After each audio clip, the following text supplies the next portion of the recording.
Welcome to this explainer. Today, we're diving into what is essentially the ultimate masterclass on scaling and protecting an organization. Look, whether you're a micro business just starting out, a passionate founder, or a medium-sized enterprise gunning for that next level, building a truly bulletproof organization comes down to mastering a few core foundations. We're going to look closely at the hard data and the specific strategies that separate the businesses that thrive from the ones that, quite frankly, inevitably fail. Okay, let's dive into this. Here's our roadmap for today. 1. The challenge of rapid growth. 2. Pillar 1, financial management. 3. Pillar 2, communication planning. 4. Pillar 3, crisis communication. And finally, number 5, the path to resilience. So, Section 1, the challenge of rapid growth. Now, growth is exciting, but it's also a high-stakes reality. For micro, small, and medium enterprises, what we call MSMEs, those initial stages of growth are incredibly fragile. You're out there trying to balance very limited resources while simultaneously trying to capture new market share. Which brings us to a rather uncomfortable question. Why do so many small organizations fail to survive? We often like to think it's just bad luck or a tough market, but the data actually points to highly specific, totally preventable reasons. To put this fragility into perspective, just look at this number, 15%. According to recent MSME data, only 15% of businesses manage to survive beyond their first 5 years. I mean, an overwhelming majority simply do not make it. It really highlights the sheer difficulty of scaling an operation from the ground up, and it proves that passion alone isn't going to be enough to keep the doors open. Now, what's really interesting about this is that a massive part of that failure comes down to this staggering statistic, 94%. Research from the Bank of Zambia shows that 94% of MSMEs lack basic financial training. Think about that. So many founders are absolutely brilliant at their craft, but they simply haven't been trained in the actual mechanics of managing capital. This massive gap in knowledge directly contributes to that high failure rate. It's just a huge blind spot. When we dig into the research, specifically a detailed study on MSMEs in the Lusaka Central Business District, some very concrete barriers emerge.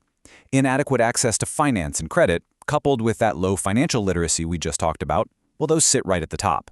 But organizations are also battling poor record-keeping, macroeconomic fluctuations, a severe shortage of skilled labor, and an overall lack of managerial expertise. These are the real-world barriers keeping that survival rate down at a measly 15%. Moving right along to Section 2, Pillar 1, Financial Management. Securing and managing money is the absolute bedrock of organizational growth. Without it, you literally cannot fund your operations, let alone scale them up. Let's define some crucial jargon here. Working capital management. This is the strategic control of daily cash flow, inventory, and short-term obligations to ensure a business has enough liquidity to operate and expand. Basically, if you aren't maintaining your daily cash flow, your organization can collapse overnight. And that's true no matter how great your product is or how much profit you project for next year. Cash is oxygen, plain and simple. Just look at how businesses are actually tracking this stuff. When we look at bookkeeping methods among these organizations, the vast majority rely entirely on manual, intuition-based tracking. We are talking about 88.6% of informal MSMEs and 79.2% of formal MSMEs using manual systems. Things like basic ledgers or honestly just memory. Now compare that to the tiny sliver on the right. Just 3.3% conduct formal annual audits. Without those formal audits and reliable IT systems, securing external bank loans to fuel rapid growth is practically impossible because banks need data, right? They don't run on intuition. So, the crucial point is that moving away from pure intuition and actually implementing structured financial management is what transforms a fragile startup into a high-growth company, what's often called a gazelle. Budgeting allocates your scarce resources to projects with actual positive returns. Financial reporting builds the investor trust you need to secure those essential bank loans. Risk management, which, let's be honest, often gets totally neglected, protects you against operational disruptions. And working capital ensures you have the immediate liquidity to meet short-term obligations. Mastering these specific practices is exactly how you build a financial fortress. All right, Section 3, Pillar 2, Communication Planning. Okay, so once your financial foundation is set, you've got a solid platform, but you need the world to actually know about it. You can distill this massive task into a highly practical 4-step method drawn from the community toolbox. Step 1 is identifying your purpose and your audience. Who exactly are you talking to and why? Step 2 is crafting the specific message and selecting the right channels to reach them where they already are. Step 3 is anticipating obstacles and strategizing your media connections. And finally, Step 4 is implementing that action plan and evaluating the results. It's vital to remember that successful communication isn't just a one-off press release. It's an ongoing, strategic, and iterative process. To really prove why crafting different messages for different audiences is so absolutely vital, consider this amazing anecdote from a 1980s adult literacy campaign. When they ran ads profiling proud, successful adult learners, it successfully attracted new learners to the program. Makes sense, right? But when they ran ads describing the heavy difficulties of having poor reading skills, that message attracted potential volunteers who wanted to help. It's the exact same cause, the exact same goal, but a completely different message crafted perfectly for a completely different audience. That is strategic communication at work. Which brings us to Section 4, Pillar 3, Crisis Communication. Because even with perfect finances and incredible proactive communication, unexpected disasters are going to happen. They are inevitable. Protecting all the organizational growth you've built requires a dedicated strategy for when things inevitably go wrong. And this brilliantly illustrates our next definition: crisis communication. It's the process by which an organization manages and conveys information during an unexpected event to control the narrative, reduce confusion, and maintain public trust. Listen, your goal during a crisis isn't just to cross your fingers, hide under a desk, and hope you survive it. Your goal is to actively manage your reputation and take control of the narrative before someone else does.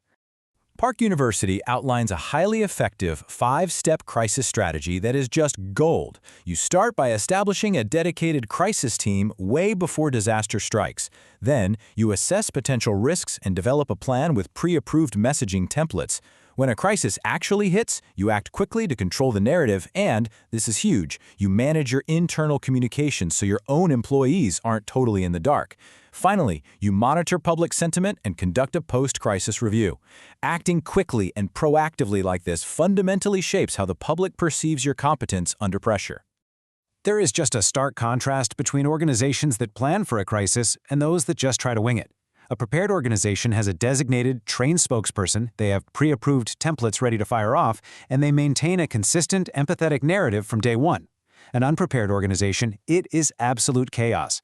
You get rampant internal rumors, mixed and contradictory messages flying everywhere, and a disastrous loss of public trust and credibility. It's a complete nightmare scenario you absolutely want to avoid. Let's move to and see how this builds into Section 5, the path to resilience. We can synthesize these 3 pillars, money, message, and mitigation, into a final, highly actionable checklist of best practices. To build a bulletproof strategy, you must implement strict financial reporting to unlock that crucial credit from banks and investors. You have to tailor your proactive communication to specific, well-researched audiences, rather than just shouting your message into the void. During any crisis, always show empathy and compassion while maintaining absolute consistency in all your messaging. And crucially, conduct regular crisis simulation drills so that when a real disaster hits, your team has that built-in muscle memory. It all connects like a giant puzzle. Financial stability gives you the resources to communicate effectively, and strong, clear communication protects your financial value when a crisis hits. I want to leave you with this final provocative thought. Is your organization truly built to survive the unexpected? Look, don't let your business become part of that 85% that fail in their first 5 years. By mastering financial management, strategic communication, and crisis mitigation, you can scale confidently and protect the value you work so incredibly hard to create. Thank you so much for joining me for this explainer. Start building those pillars today, and I'll see you next time.